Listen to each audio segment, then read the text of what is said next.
अस्सलाम वालेकुम दोस्तों और साथियों, उम्मीद है आप लोग खैरियत से होंगे। आज की इस वीडियो में हम बात करेंगे उन पेरेंट्स से मुतल्लिक के जो परेशान होते हैं अपने बच्चों के बेड वेटिंग से, यानी बड़े हो जाते हैं फिर भी वो बिस्तर में पेशाब करते हैं, तो इस चीज से बहुत परेशान होते हैं। इसका जो मेडिकल का नाम है या टेक्निकल नाम है उसको नॉक्टर्नल इन्यूरेसिस कहते हैं, कि रात को सोते हुए पेशाब का निकल जाना। आमतौर पे तो हम यही बताते हैं लोगों को कि 7 साल से पहले बच्चों में ये मसला होता है, लेकिन 7 साल की उम्र के बाद अक्सर बच्चों में ये मसला खत्म हो जाता है या खत्म हो जाना चाहिए। ये जो बेड वेटिंग है, रात को सोते हुए बेड के अंदर ही पेशाब को कर देना, इसकी वजूहात क्या होती है, इनका अगर हम जायजा लें तो एक जो वजह होती है वो होता है कि डिलेड ब्लैडर मैचुरेशन के जो मसाना होता है, पेशाब की थैली होती है, उसके जो पट्टे होते हैं, अगर उनका कंट्रोल उस उम्र तक, जैसे 7 साल की मैंने बात की, वहां तक काबू आ जाना चाहिए कि जो ब्लैडर का कंट्रोल है खुद ये फैसला करना चाहिए कि अब यूरिन करना है और अब नहीं करना है, तो वो बाज बच्चों में वो कंट्रोल पूरा नहीं हुआ होता। तो एक वजह ये होती है। दूसरी वजह ये होती है कि बाज बच्चे जब डीप स्लीप में जाते हैं, गहरी नींद में जाते हैं, तो उनके जो कंट्रोल, जिसको वॉलंटरी कंट्रोल कहते हैं, तो वो कमजोर पड़ जाता है, और उस गहरी नींद के दौरान, डीप स्लीप के दौरान उन बच्चों को फिर ये मसला बन जाता है। इसके बाद फिर होता है कि हार्मोनल फैक्टर्स क्या होते हैं कि जब रात को सोते हैं सब लोग ही, छोटे हों बड़े हों, तो एक हार्मोन होता है जिसको एंटी डायूरेटिक हार्मोन कहते हैं, एडीएच। एंटी डायूरेटिक का मतलब है कि, डायूरेटिक कहते हैं कि यूरिन का ज्यादा आना, और एंटी का मतलब है कि जो इसकी का मुखालिफ हो, यानी ये वो हार्मोन है कि जब खारिज होता है तो वो उस वक्त, रात के वक्त, यूरिन के बनने के अमल को कम कर देता है। लेकिन बाज बच्चों में ये हार्मोन एक बढ़ती उम्र के बावजूद भी पैदा नहीं हो रहा होता, ये कम पैदा हो रहा होता है, तो ये वजह होती है। उसके बाद जो चौथी वजह होती है वो जेनेटिक्स है, जीनियाती। जेनेटिक्स का क्या मतलब है कि अगर पेरेंट्स, माँ बाप में से एक को मसला रहा हो या दोनों को रहा हो, तो बच्चे में भी चांसेस बढ़ जाते हैं कि छोटे होते हुए माँ बाप में से किसी को या दोनों को मसला था तो बच्चे में होने के इम्कानात ज्यादा होते हैं। इसके बाद 5वें नंबर पे आता है कॉन्स्टिपेशन या कब्ज। अब जो कब्ज होती है, इसकी वजह से भी बच्चों को ये रात को बेड में यूरिन करने की या पेशाब करने की का मसला बनता है, क्योंकि जो कॉन्स्टिपेशन या कब्ज के दौरान ये आंतों के इस हिस्से में, जिसको रेक्टल एरिया कहते हैं, वहां पे जब स्टूल इकट्ठा होता है, पखाना इकट्ठा होता है, तो वो प्रेशर डालता है मसाने के ऊपर, कि जिसकी के दबाव डलने की वजह से वो खुद ब खुद यूरिन जो है वो निकल जाता है बच्चों में।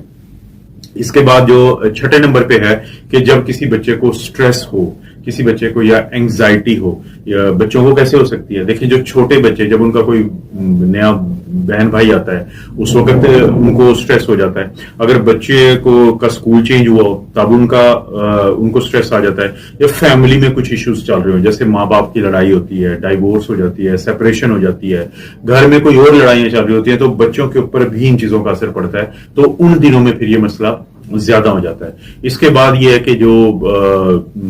क्या, यानी कि आप कर सकते हैं इस सिलसिले में, किस चीज से आपको मदद मिलती है, तो इसकी अगर हम बात करें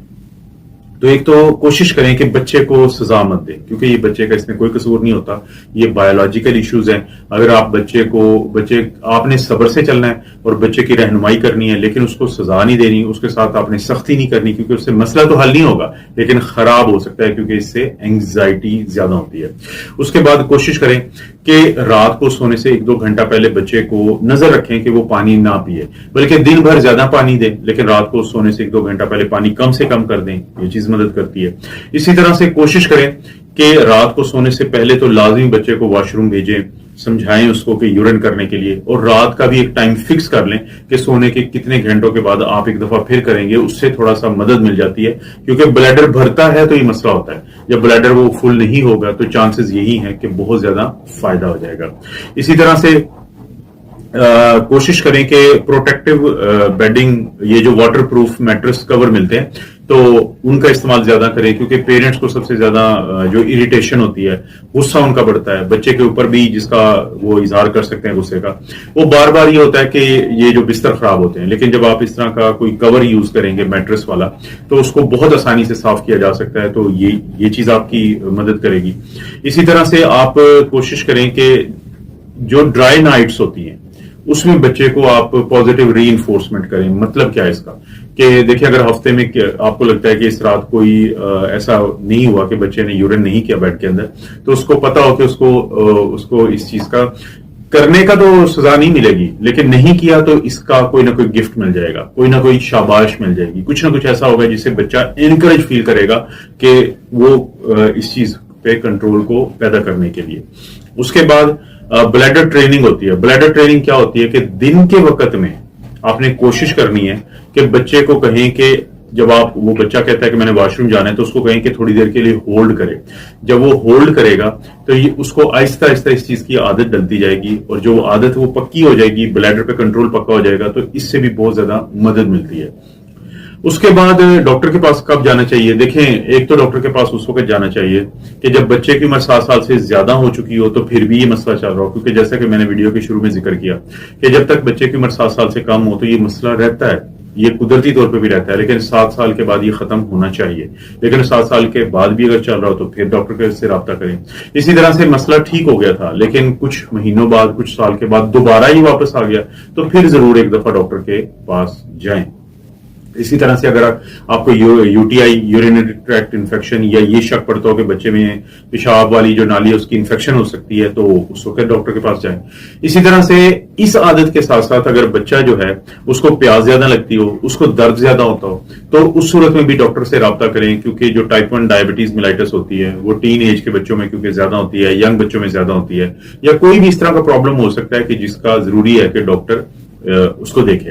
तो इसमें ये होता है कि वैसे मेडिकल का क्या ट्रीटमेंट पॉसिबली हो सकता है। एक तो ये होता है कि आपने जो बेड वेटिंग अलार्म्स होते हैं, बेड वेटिंग अलार्म्स क्या होते हैं, ये अगर आप सर्च भी करेंगे ऑनलाइन तो आपको पता चलेगा कि बच्चे को एक छोटा सा डिवाइस लगा दिया जाता है वायर के साथ, तो वहां पे जैसे मॉइस्चर को वो डिटेक्ट करता है, उसके वो जो डिटेक्टर होता है, तो अलार्म बजता है, तो बच्चे को पता चल जाता है, और वो यूरिन ज्यादा निकले उससे पहले ही फिर आप उसको यानी वॉशरूम भेज देंगे। इस तरीके से आहिस्ता आहिस्ता बच्चा ट्यून हो जाता है, बच्चे को ट्रेनिंग हो जाती है, जिससे ये अलार्म्स बहुत ज्यादा फायदा देते हैं। इसी तरह से जो मेडिकेशन की अगर बात की जाए, तो आपका डॉक्टर आपके बच्चे की हिस्ट्री लेता हुआ, सारी तफसील जानते हुए, चेक करते हुए, फिजिकल एग्जामिनेशन करने के बाद फिर एक दवाई होती है जिसको डेस्मोप्रेसिन कहते हैं, वो डेस्मोप्रेसिन का इंतखाब कर सकता है, जो आर्जी तौर पे बच्चे में रात के वक्त जो यूरिन का ज्यादा आना होता है उसको वो कम कर देगी। लेकिन ये आपके डॉक्टर पे डिपेंड करता है, उनकी एडवाइस के बगैर आप हरगिज ये ट्रीटमेंट नहीं लेंगे। लेकिन इन इलाज से पहले की जो मैंने चीजें बताई हैं, अगर आप वो करते हैं, तो अगर आपका बच्चा भी रात को बिस्तर में पेशाब कर देता है, तो आपको ये काम करेंगे, इन चीजों का ख्याल रखेंगे, तो आपको यकीनन इससे फायदा मिलेगा। इस तरह की वीडियोस इस चैनल पे मिलती रहती हैं। वीडियो को लाइक करें, चैनल को सब्सक्राइब करें। कोई वीडियो अच्छी लगती है तो दोस्तों रिश्तेदारों से शेयर करने के लिए नीचे ऑप्शंस को जरूर इस्तेमाल करें। आप अपना और अपनी फैमिली का ख्याल रखें। अल्लाह ताला आपको और आपकी फैमिली को हर किस्म की बुराई, बीमारी और आजमाइश से महफूज रखे।